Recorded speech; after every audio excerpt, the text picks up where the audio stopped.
All right, we got 4 minutes. Oh, fuck. Oh, well. See, there goes all my freaking pressure. So this sucks. I was in the middle of washing the car, and I was actually in this bay over here. The hose is not working, so that machine stole my money.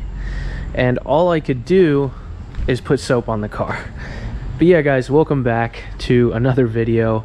If you did not watch last episode, be sure to go check that out before watching this, because you'll have no idea what car this is and kind of the situation of this Subaru. If you guys did watch last video, you guys would know this is my 2004 Subaru Impreza WRX wagon. And yeah, we got a lot to discuss. I've been working diligently behind the scenes to get this car running 100%, and I think I got it. So after we wash the car, I'm gonna have to rewash her because there's just soap on the car at this point, which sucks. After we wash it the second time, we're gonna go on a drive, and I'm gonna explain how I fixed the car and what the problem was. Because if you guys watched the last episode, you would know that there was some stuff wrong with this car, and I've been kind of battling some bugs to fix it. So yeah, let's finish washing this car before the soap dries on it.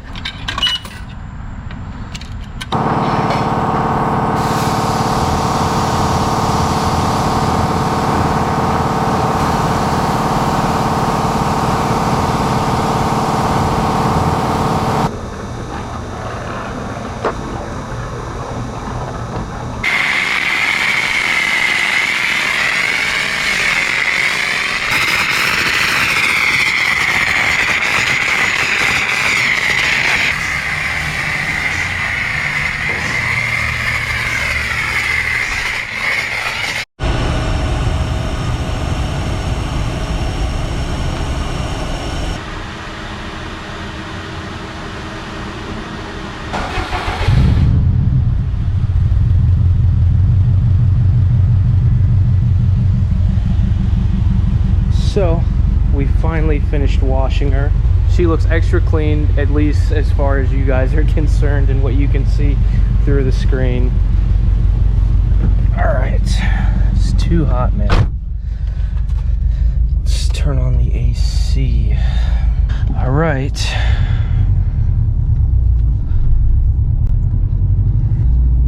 I don't know, is it just me, or like after when you clean your car, does it just kind of hit different, you know? Obviously it wasn't like a super deep clean, but like even that quick little wash took me like maybe 20 minutes. Like I just feel like the car drives better. I don't know why I think that way. So let's get into it, guys. Let's talk about what was wrong with my Subaru WRX wagon and what I did to fix it, because it is fixed now. At least I believe it is.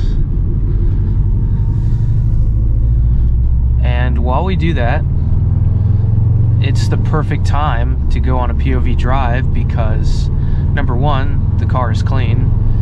Number two, the back roads are right around the corner. And number three, the sun is about to set. It is almost 8 o'clock, and the sun sets anywhere from 8 to 8:15. So let's address the elephant in the room. What was wrong with my WRX? So to keep a long story short, pretty much I bought this car with an upgraded STI turbo, as well as a few other bolt-on parts, right? Anytime I try to get into boost during the test drive, when I met up with the seller, the car would just cut, right? It would bog out, it would not pull.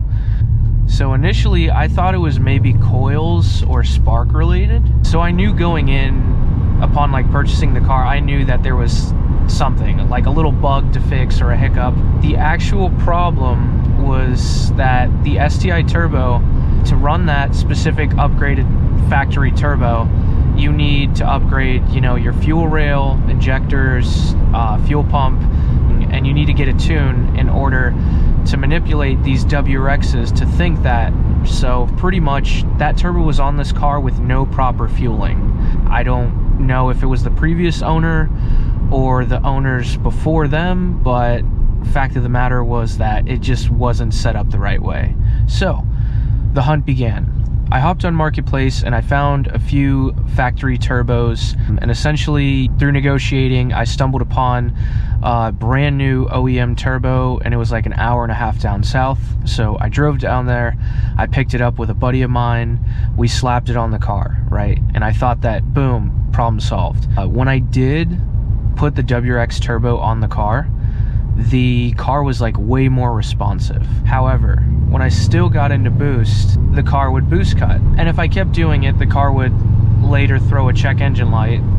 And when I would read the code, it would be like cylinder 2 and 4 misfire. But the weird thing was, as I continued to drive with the check engine light on, and I wasn't going in boost, I was just taking it nice and easy, because the car still drove and turned on. It just felt like it was in limp mode.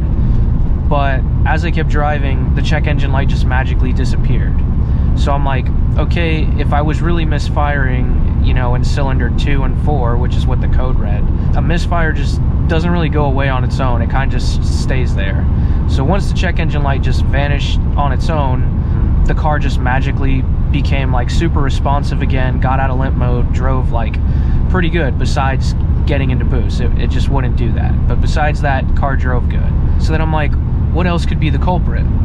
So instead of diving deeper and getting more into things than what I really should have, I just started back at square one. I'm like, well, let me check the forums and see what mods can this car run without a tune. And basically all my other bolt-ons are fine besides the intake. That was the problem all along. I had a Grim Speed aftermarket intake on the car, and it was basically that intake is heavy duty and it requires a custom tune for you to run it. So I was just like, okay, boom, I'm going to search for a factory OEM intake. We run into another problem. The OEM factory intakes for this car are impossible to find, and I was checking like eBay, Craigslist, Marketplace, everywhere. The factory intake airbox system, whatever you want to call it, they're impossible to find because number one, this car is like 21 years old, so they're really old parts, and number two, those factory systems are good for 400 wheel horsepower. So a lot of owners realize that the exposed aftermarket intakes, they're cool because you get like a lot of induction noise, but they suck in a lot of hot air, and the OEM airbox intake system works better. But luckily we did stumble upon one. I drove like an hour and 40 minutes north to get it, but I put it on the car, and while I had the aftermarket intake off, I just went ahead and did the coil packs and the spark plugs, just because I was pretty much halfway there. I just took out the battery and the washer fluid system, and I just did the coil packs and spark plugs. It was a bitch, and I like cut up my hands, and it sucks on these cars, but I mean, now we're hitting some back roads. I can show you guys how the car drives, because essentially that was the problem. It was the turbo and the intake. There was no tune, so the car couldn't run either, and to run that turbo you need the fueling. So let's do a little pull here.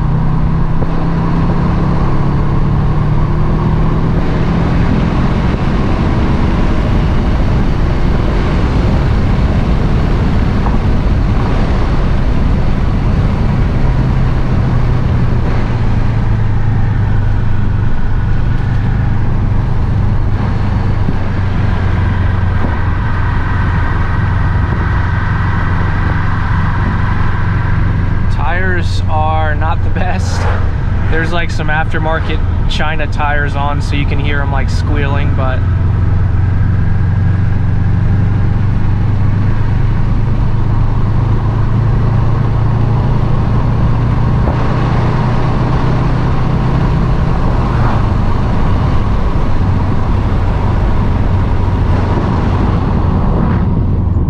yeah guys, as you can see, the car runs and drives, I'm not going to say flawlessly, but it drives how it should. It drives like, oh, there's a Skyline. Oh shit. I don't know if you guys saw that. I just saw a purple R33 GTST. That's pretty legit. The car drives, you know, how it should, and it pulls really strong, and my factory boost cage, the car hits half a bar, which is 7 pounds. that's what the car should be hitting, whereas before it would barely get above, you know, the 0. See if I can get in front of this guy.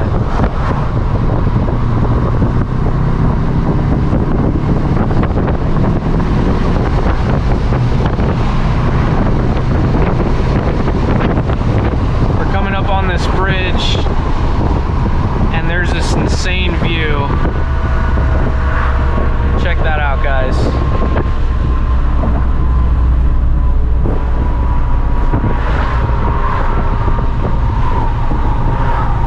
Looks awesome.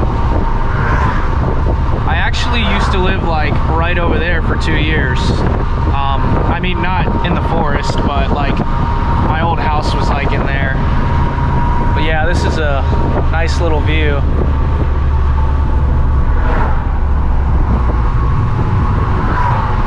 I think with all that said, I'm gonna wrap up today's video and just enjoy the rest of, you know, the sunset cruise. But yeah, guys, definitely let me know in the comments section down below what you want to see from this car, from this build. Yeah, guys, take care. Peace.